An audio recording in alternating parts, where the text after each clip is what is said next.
Catherine Regbuch de la chaîne Pégase Shiatsu, bonjour. Aujourd'hui, nous allons parler évolution. Pourquoi?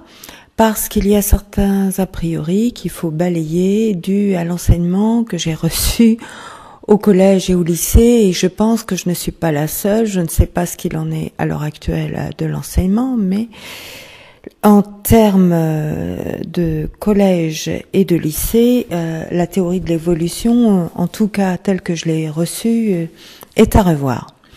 Alors, nous allons évidemment parler de la génération spontanée, du transformisme de Lamarck et de la théorie de l'évolution de Darwin. Je vais un peu rappeler ce que sont ces théories. Je vais un peu rappeler ce que sont ces théories pour ceux qui n'auraient pas reçu un enseignement classique pour information. Alors la génération spontanée, ça serait la théorie comme quoi des microbes naîtraient spontanément. Et donc ça a été tourné en dérision, notamment grâce aux travaux de Pasteur, qui dit que dans un milieu aseptique, eh bien non, il ne peut pas naître spontanément de microbes. Après, le transformisme de Lamarck, eh bien, le transformisme de Lamarck, ceux qui ont reçu les cours se souviennent de la petite girafe qui a un petit cou, qui ne peut pas brouter dans l'arbre qui est trop haut, du coup elle ne peut pas évoluer, mais il y a une mutation violente due à l'environnement. Comme l'environnement ne met que de grands arbres, eh bien d'un seul coup les girafes se retrouvent avec une mutation qui fait qu'elles vont avoir tout de suite un long cou sans intermédiaire, et qu'on va se retrouver tout de suite de girafes à petit cou qui vont mourir vite parce qu'elles ne pourront pas se nourrir, à des girafes à grand cou telles que nous les connaissons à l'heure actuelle. Pour petite parenthèse, les girafes d'aujourd'hui, malgré leur long cou, n'ont que cette cervicale comme tous les mammifères, hein. Donc j'aimerais bien voir une cervicale de girafe parce que ça doit être assez impressionnant. Et après, la théorie de l'évolution de Darwin, dont on entend parler, donc même ceux qui n'ont pas vu ça en cours savent ce que c'est. Il s'agit en fait d'une évolution progressive, ce qui fait que non, il n'y a pas des girafes au petit cou qui deviennent brutalement des girafes au long cou, mais cet agrandissement du cou vient progressivement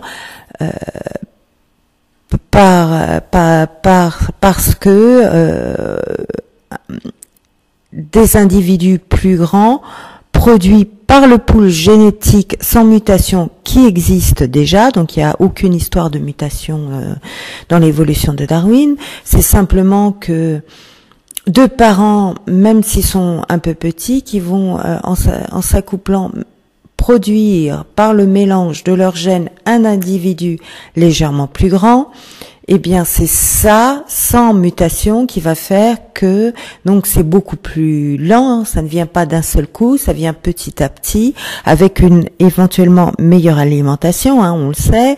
On a vu des enfants qui étaient beaucoup plus grands que leurs parents suite à une meilleure alimentation. Donc c'est l'amélioration de l'environnement ou alors une meilleure adaptation de l'environnement dû à un remaniement du pool génétique, mais sans mutation, c'est-à-dire que c'est deux individus, deux parents, qui par le biais de leur brassage génétique vont produire le meilleur de leur pool génétique dans un individu parmi leurs enfants particuliers qui va faire un individu plus grand. Donc c'est juste les chromosomes qui se mélangent d'une façon très particulière, ce qui fait que l'enfant est plus grand que ses parents. Ou alors une amélioration des conditions du milieu, ce qui fait qu'il va être plus grand, mais ce n'est pas le milieu en lui-même qui influe sur le génétique. Il n'y a pas de changement génétique. La base génétique reste la même, seulement elle n'est pas mélangée de la même façon chez les enfants que chez les parents. C'est ce qui crée cette amélioration. J'espère que j'ai été claire pour ceux qui ne connaissent pas ces théories.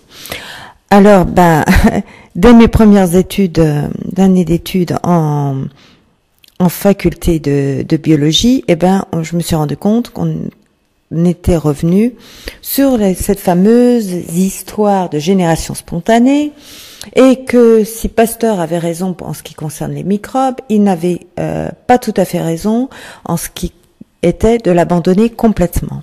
Pourquoi ? Parce que les scientifiques se sont demandé, voilà, avant qu'on ait un individu, un microbe bien individualisé, il faut qu'on ait toutes les molécules du vivant. Donc, vous avez des molécules qui sont étudiées en chimie orga, qui sont en fait les molécules que vous pouvez avoir comme l'éthylène, une hormone végétale qui, paraît-il, peut être un poison, mais en tant que biologiste, moi je l'ai surtout vu en tant que hormone végétale. Bon, l'éthylène, c'est une molécule, et comme le méthane, des choses comme ça qui existent qui sont les bases du vivant, même s'il peut y avoir des intoxications, qui sont les bases du vivant, qui peuvent être constituées de carbone, d'hydrogène et d'oxygène. Donc l'alcool, vous retrouvez en chimie orga comment se fabrique l'alcool, et vous avez des alcools dans le corps. Vous avez des glucides partout, vous avez des lipides partout, et bon, là c'est pas le problème, parce que ces molécules sont déjà dans la base de tout ce qui est organique. Donc vous aviez déjà dans ce qui était minéraux ces bases-là qui ont permis après des chaînes carbonées peut-être plus adéquates aux vivants, mais ça existait sous une autre forme, mais ça existait. Par contre, l'incorporation de l'azote pour donner des acides aminés puis des protéines, ça pose problème. Alors ils se sont demandé, mais comment ça a pu apparaître? D'autant plus que des statisticiens ont fait des études. Bon, moi je n'ai pas eu accès à ces études, mais on m'a dit dans mes cours, parce c'est toujours pareil, on a tellement de choses à voir, il y a une partie qu'on doit admettre, parce que c'est dans les cours, et une partie que vos profs vous démontrent, qui est parfois assez pointue, mais dans un domaine plus particulier. Moi, je suis pas matheuse, donc c'est pour ça qu'on m'a fait faire des statistiques, mais on m'a pas tout décrit dans les statistiques de ce qu'avaient fait les chercheurs. Et donc, en fait, ils ont démontré que l'apparition de ces protéines, à l'époque où c'est apparu, ça a dû apparaître trop tôt, parce que la théorie, les statistiques montrent qu'il y avait très peu de chances que ça apparaisse à ce moment-là. C'était beaucoup trop tôt. Il aurait fallu des milliards d'années de plus, statistiquement, pour qu'elles apparaissent. Donc, il y a le fait que le hasard est biaisé. Et donc, il faut trouver des explications pourquoi c'est apparu plus tôt. Alors, il y a au moins 2 hypothèses qui ont été mises là-dessus. Donc, notamment, la théorie que ces molécules à base d'oxygène, d'hydrogène et de carbone, surtout c'est surtout les chaînes carbonées et hydrogène qui sont présents, et vous avez un peu d'azote et d'oxygène pour faire du vivant. Comment s'est incorporé l'azote pour donner nos protéines? Moi, je parle évidemment des atomes les plus fréquents. Évidemment, vous avez d'autres, des microéléments, tout un tas de microéléments qui apparaissent, mais principalement, vous avez du carbone, de l'hydrogène, de l'azote et de l'oxygène. Il faut que ce soit bien clair dans vos têtes. Alors, comment ça a pu apparaître? Donc, ils ont imaginé que peut-être ça avait pu apparaître par le biais d'astéroïdes, et donc ça ne serait pas arrivé sous forme de vivant, mais de molécules. Les molécules seraient apparues dans une gangue à l'intérieur d'une météorite, et c'est ça, un bombardement de météorites qui aurait fait apparaître ces molécules. Bon, on n'a pas encore trouvé à quel système solaire ça pourrait apparaître, ni à quelle planète, Mais cette hypothèse est clairement, très sérieusement envisagée par les chercheurs. Donc il ne faut pas dire que les chercheurs abandonnent tout, même les théories les plus folles, ils les abandonnent sans réfléchir. Non, ils réfléchissent un peu, ils se disent ça c'est de l'ordre du possible parce que on a un grand point d'interrogation, et ça, bah non, on ne sait clairement pas. Donc les théories du complot, non, il faut y croire comme quelque chose qui existe sur le plan inconscient. Sur un but commercial et des luttes de pouvoir, effectivement, il y a des choses qui sont favorisées plus que d'autres parce que ça attire des gros sous, ça attire du pouvoir, mais on n'en est pas à tout ce qu'expliquent les théories du complot. Une fois de plus, c'est pas la première fois que je l'ai dit dans les vidéos. Et l'autre théorie, bah, c'est la théorie de la génération spontanée. Et donc, ils ont émis l'hypothèse que puisque l'atmosphère n'était pas le même en termes de pression, on parle notamment de pression d'oxygène, partielle d'oxygène, de soufre, d'azote et compagnie. Et donc c'est un peu compliqué à comprendre, donc pensez surtout en termes de concentration, mais en fait c'est un peu plus compliqué que ça quand vous voulez vraiment faire des études scientifiques, donc ça je peux pas vous l'expliquer dans le détail. Eh bien ils ont dit, bah, il y a des conditions de pression, de température, de pression partielle, de concentration, retenez surtout, qui sont différentes, l'atmosphère était différente, donc ils ont créé des petites sphères dans lesquelles ils essayent de recréer cette atmosphère et de voir si les molécules, notamment des premiers acides aminés, peuvent se créer. Et oui, ils ont eu un petit résultat, même si c'est pas démontré à 100%. Donc c'est une possibilité pour la création des premières molécules du vivant. Et parce qu'il y a ces molécules, le vivant tel qu'on le connaît, nous le connaissons sur Terre, peut se créer. Bon, peut-être on peut tout imaginer. Moi. Je suis une fan de Star Wars, pas les nouveaux, mais les anciens, fait pas George Lucas, et donc on peut imaginer effectivement des mondes où ça se produit différemment, mais pourquoi pas, parce qu'on n'est pas le seul système solaire, mais pour le moment rien n'est démontré là-dessus. Donc moi je vous parle de ce qui est possible sur Terre. Là, restons assez terre à terre. Et donc après, on peut se dire, mais bon, bah c'est bien beau ça, vous nous avez dit ça, mais la marque des coups de girafe qui restent spontanément, non, c'est pas possible. Bon, bah d'abord, il faut se rendre compte qu'il y a beaucoup d'interrogations déjà sur les dinosaures. Le gigantisme des dinosaures, comment ils arrivent à fonctionner. On se pose pas mal de questions, notamment comment l'information arrivée du cerveau jusqu'aux pattes, parce que on n'a pas d'animaux aussi grands, quoi.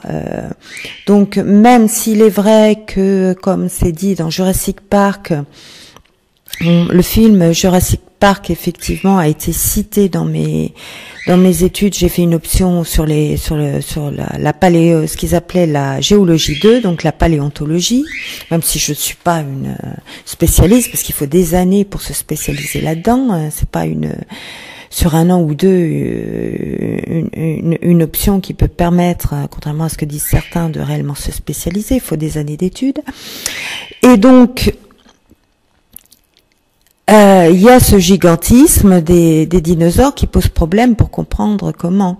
Il faut savoir que quand ils ont été éteints, on ne sait pas pourquoi, et très certainement c'est un mélange de différentes théories, notamment la fameuse théorie de la météorite qui effectivement aurait créé un obscurcissement en fait de la planète, et du coup il serait mort plus ou moins de faim, peut-être même surtout de faim, peut-être même de raréfaction de certains gaz, et ce qui aurait permis du coup à des animaux plus petits qui manquaient moins de nourriture, qui pouvaient se déplacer, qui s'appelaient les mammifères, d'obtenir la possibilité d'avoir une suprématie, puisque les dinosaures qui devaient être mieux adaptés à l'écosystème les empêchaient d'évoluer. Et du coup, ils ont grandi. Mais eux-mêmes ont été atteints de gigantisme.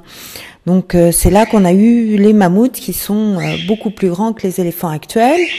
Donc il ne faut pas croire que on sait tout sur ce gigantisme. Ça pose des questions. Et pourquoi ça a rediminué? Pourquoi l'animal d'aujourd'hui ne peut pas être aussi grand que quand la planète vivait sur des climats qui avaient l'air plus tropicaux?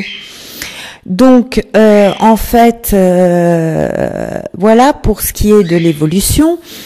Normalement, oui, ça va vraiment avec Lamarck, avec, je veux dire, Darwin. C'est progressif. Logiquement, c'est progressif. Ça marche globalement avec un remaniement. C'est pour ça que vous allez entendre parler. Il faut que les espèces soient nombreuses.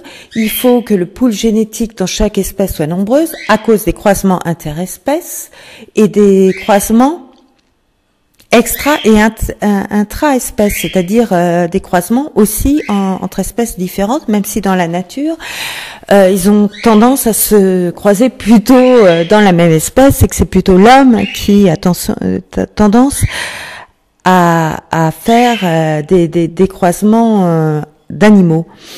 Donc ça marche surtout comme ça, mais de temps en temps, on a une mutation qui fait évoluer soudainement l'espèce. Donc nous, dans un terme d'humain, on connaît surtout les couleurs de pelage, mais pas seulement, parce que après tout, c'est à peu près le même pool génétique qui différencie un Yorkshire d'un loup et d'un grand dalmatien ou d'un grand chien du Pyrénées. Et c'est plus connu le gros chien avec son tonneau là. Donc c'est le même pool. Donc vous voyez bien que quelques mutations peuvent permettre en quelques générations de modifier complètement une espèce, et l'homme n'a pas à gérer en fait ces mutations en accouplant des êtres favorables entre eux.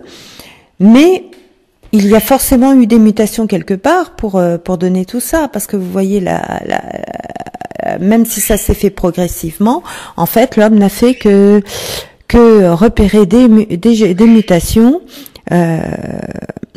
très ponctuelles dans l'espèce chien pour pouvoir les utiliser pour faire d'autres races, un peu comme il y a certainement dû y avoir à un moment donné quelque chose qui a fait que les cous des girafes s'est allongé, que les membres des chevaux qui étaient petits, rablés de la taille d'un rat, pas de la taille d'un rat, de la taille d'un renard, pardon, et qui vivaient en forêt, a pu s'adapter à la plaine pour aboutir à la course. Donc maintenant, on ne rejette plus la théorie de Lamarck, on dit seulement que la théorie de Darwin est plus prépondérante pour expliquer majoritairement, et que de temps en temps, il y a une mutation ponctuelle. Donc une mutation, c'est comment ça marche. Lamarck ne connaissait pas les mutations, il n'a pas pu mettre ce mot-là, mais on sait effectivement ce qui se passe. Et une autre chose dont je voudrais parler, c'est là où ça devient passionnant, c'est les ptérodactyles.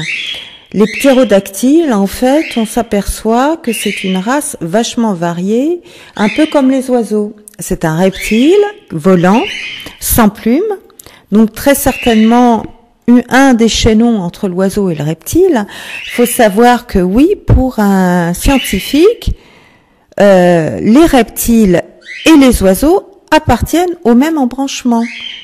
Donc, comme les mammifères sont un coin, et les reptiliens et les oiseaux, bah oui, bah c'est le même embranchement, même si ce qu'il y a de nouveau, c'est que le passage des oiseaux aux reptiles, c'est l'apparition des plumes. Mais voilà, ça fait partie même type d'animaux. Et ce qui est assez abracadabrant, c'est qu'il y a différents ptérodactyles. Vous en avez des carnivores, des piscivores, des mangeurs de crevettes. Alors là, c'est là qu'il y a eu un livre rose que j'avais commencé à lire puis que j'ai perdu avant de le finir, mais qui était très intéressant et qui disait que en fait les ptérodactyles, finalement, on savait pas leur couleur comme tous les dinosaures parce que on n'a que les ossements. Et que grâce aux ossements, on peut voir à peu près les os, comment ils s'inséraient, et leur grosseur, leur longueur.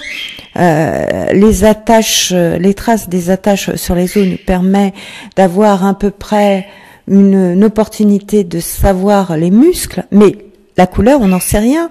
Et pourquoi pas, comme les femmes en rose, comme certains semblent, d'après leur dentition, manger des crevettes, parce qu'ils ont des lames et pas des dents de carnivores ou des dents d'herbivores. Pourquoi finalement ne serait-il pas coloré en rose comme les flammes en rose? Et vous avez aussi des écraseurs de coquilles, des mangeurs de graines. Donc, un potentiel de régime, et donc on arrive à nos oiseaux, à une variété comme nos oiseaux qui visiblement se ressemblent pas mal entre herbivores et carnivores, et c'est surtout leur bec et qui vont faire la différence. Alors non, comme j'ai vu chez un éleveur amateur de perruches et pas de perroquets. Les perruches ne sont pas des perroquets. Parrot en anglais est un terme qui signifie à la fois perruche et perroquet, mais ce n'est pas le cas en français. On ne connaît pas bien la différence zoologique. Je ne sais pas où en sont les recherches génétique à ce propos, mais visiblement, malgré tous les progrès de la science, moi j'ai travaillé une fois en TP où ils nous ont montré comment chercher, bon j'ai un peu oublié comment on fait, mais comment on cherchait dans les embranchements, on avait travaillé sur un insecte pour savoir quel lien il y avait entre les insectes, savoir si ça apparaissait à la même espèce et une espèce différente, ça on peut le faire. Je ne sais, j'ai pas l'impression que ça a été fait pour les antilopes et les gazelles, les perruches et les perroquets, il y a toujours un point d'interrogation. Est-ce que ce sont des espèces différentes? Est-ce que ce sont la même espèce? On ne sait pas bien. Donc, commençons par appeler un chat, un chien, s'il vous plaît, quand le langage est là.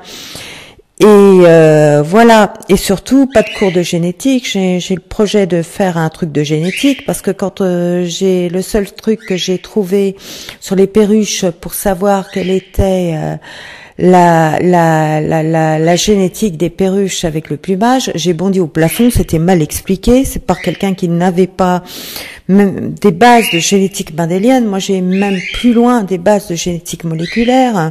Donc non, si vous connaissez mal un sujet, non, ne vous penchez pas dessus, surtout en génétique. Hein, il faut avoir fait des exercices. Même la génétique mendélienne, faut avoir fait des exercices, au moins une centaine d'exercices de croisement pour que des automatismes se font, pour qu'on comprenne, pour qu'on sache. Voilà, il me manque telle information, je ne sais pas. Si ce gène est récessif, il faut parler de gène récessif, de gène dominant, de gène létal en double exemplaire. Et bien ça, c'est totalement absent. Ils ne savent même pas parler de ça. Donc ça ne va pas. Voilà. Et je vous remercie de m'avoir écouté en espérant que j'ai été aussi simple que possible. Vous voulez que je revienne sur un point parce que je n'ai toujours pas de message. Si vous trouvez quelque chose de compliqué, posez des questions, surtout ça me rendra service, ça me permettra de refaire les vidéos en sachant ce qui est trop compliqué et d'essayer de le simplifier. Parce que parfois, quand on a des connaissances, c'est difficile d'aller au plus simple, donc j'essaye d'aller au plus simple. Merci de m'avoir écouté.